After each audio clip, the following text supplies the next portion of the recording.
Now, this is kind of a different video from my last Beyond Skyrim one. Same sort of thing, but kind of a bit more on the understanding of the fans. Why do Beyond Skyrim mods take so goddamn long? Now, I can definitely understand the province mods taking a very long time. Very long time.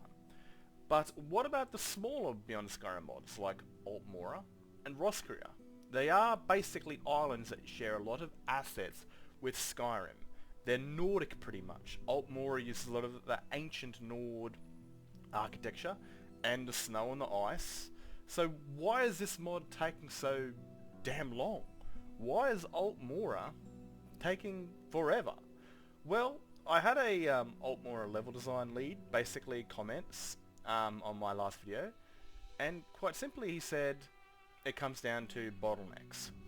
Now, just because this uses majority of Skyrim's assets, like the ice, the snow, the ancient Nord, ruins, doesn't mean that it's not going to have its own assets. I mean, you're trying to sell an island that is thousands upon thousands of years old.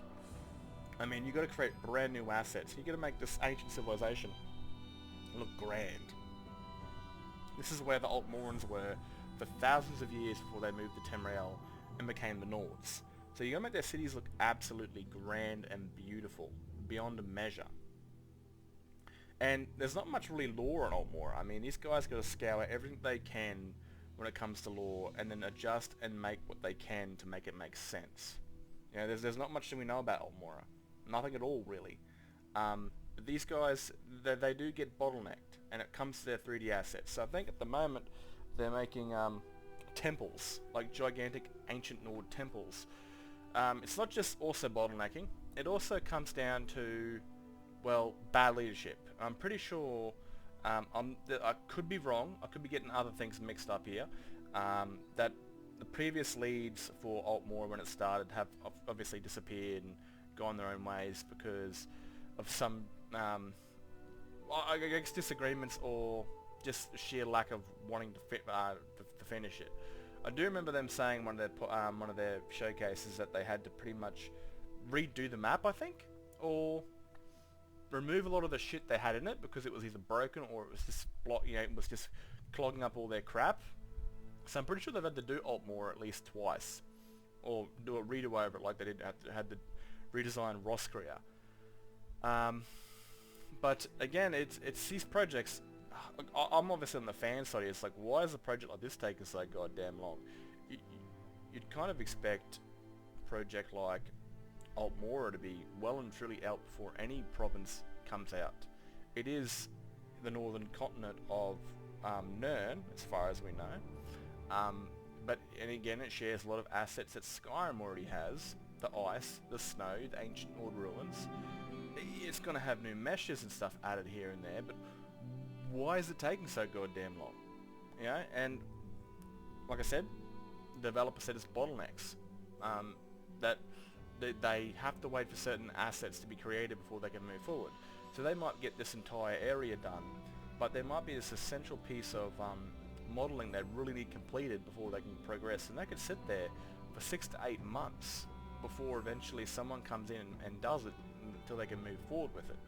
So it really comes down to needing modelers, needing 3D artists to kind of create these meshes, these textures, put it down in the game, so that the rest of everyone else, the implementers, the level designers can get in there and do their jobs.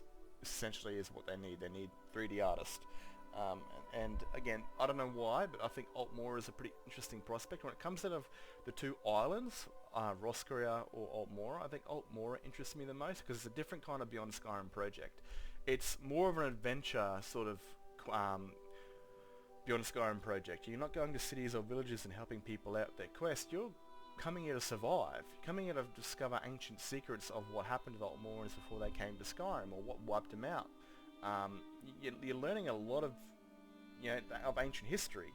It's more of an adventurous survival sort of Tomb Raider thing than it is your typical any other Beyond Skyrim project. And that's probably what interests me the most about this entire thing, is that it feels most unique because its entire the way it's made. It feels more like a Tomb Raider experience in a certain way. It's obviously not going to be Tomb Raider, but it feels very different to whatever projects they've got going on. And so I'd really hope that people would be interested in that also and want to actually make custom assets for it, because it's going to be definitely probably one of the most unique mods ever when it comes to Skyrim modding. To go to an ancient place where the Nords came from and learn their histories, their forgotten histories, what happened to Altmora and all that sort of good stuff, that would be pretty bloody cool. But I can definitely jump on the side of the fence where fans are quite impatient with these projects, these smaller islands, because like I've said, man, many times, they use Skyrim assets. They definitely have their own custom assets, there's no doubt about that. Armors, weapons, architecture, and stuff like that. But from my point of view as a fan, a lot of these assets are already in the base game. The trees, the grasses, the rocks, the snows, and all that sort of stuff is already in the base game. Projects like, say, Beyond Skyrim, Cyrodiil, the only bit that could really help them move forward with Cyrodiil was Bruma, because it was ice and snow. They still had to do a shit ton of custom assets, but they were given a helping hand by Bethesda when it came to the assets they already had for Bruma. Everything else in Beyond Skyrim is custom assets, so that would take them a shit ton of time, and still is taking them a shit ton of time, and that I definitely understand, because it's a brand, like, you know, everything has to be brand new. Not with Altmora and Roscrea, as far as I'm concerned. It already uses a lot of the stuff in the game. But again, I'm not a developer. I'm just a fan who's enjoyed this series and enjoys watching their videos and learning more about Beyond Skyrim. Because at the end of the day, I'm going to buy Test 6. I'm going to love Test 6, hopefully, and hopefully people don't shit on it like they do every other Bethesda game. Some of them are definitely deserved, and or probably, I don't know, criticism goes a little bit too far these days, but at the end of the day, I think I'm going to fall back into Skyrim. I'm going to be like these guys that played Morrowind when they were 17 and are still playing Morrowind in their 40s. Because with Beyond Skyrim completed, if it all does get completed, you're going to find that this becomes Tamriel, you know, Elder Scrolls Tamriel. You're going to feel like you don't need to play any other Elder Scrolls games anymore, because you get the full province experience. It's Skyrim and every other province at the moment, apart from Summerset or Eleanor, or they want to call it these days. And to me, that's why I love Beyond Skyrim, because I started playing Skyrim when I was 17, and I'm going into my 30s this year, and you know, by the time I'm probably 40, you're going to have a few Beyond Skyrim projects come out, and it's going to expand Skyrim's lifetime to immortality. I'm surprised, like, it's already immortal, but what's more immortal than immortal, you know?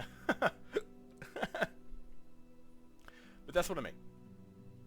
So I can't wait to see where these projects go, because end of the day, this is going to open up Tamriel for every Skyrim player, and I will love Test 6. Hopefully it's a grand game, and hopefully I don't know if it's going to stand the test of time that Skyrim has, because Skyrim went from a seed to a goddamn tree trunk, and you put anything beside that, it becomes a shadow. And I don't know, because maybe Skyrim is Bethesda's Achilles heel. You know, it was one of their best projects, but also one of their worst when it comes to business, because again, everyone compares every game that's come out since to Skyrim for some reason. I think it's a bit unfair, because base Skyrim vanilla is pretty shit. It really needs mods. It really needs mods to be any decent. But again, everyone's compared, and especially when the next Elder Scrolls game comes out, it's going to be 100% slammed against Skyrim, even though Skyrim's an ancient game at that time. And it's, I don't know how it's going to be. I don't know how it's going to stand up against something that's been modded for 13 years. It's not going to stand up against vanilla Skyrim. It's going to stand up against modded Skyrim, and it's going to be beaten around, which is unfair. But again, it's taken them so goddamn long to make another test game that they've done this to themselves. They've Achilles healed themselves. But anyway, that's a different topic for another day. I can definitely understand the impatience from fans when it comes to Altmora and Roscrea, but also remember, guys, this is a free project. These are people, ordinary people with lives and families that aren't getting paid for this. End of the day, this is a passion project, and it doesn't matter how long it takes. It doesn't matter, because again, it's being made with passion and love, and these guys aren't getting paid to do this. They're doing it out of the sheer love for Elder Scrolls, for modding, and their want to add to the game. Other than that, I think I've said all I needed to say. If you've got any thoughts and comments, leave them down in the comments section. We'll have a discussion. Hopefully it's a civil one, most of you guys, but just remember, be patient and we'll see these one day. And when they're out, well, we'll have a lot from the plan. Anyway, look after yourselves and be safe out there.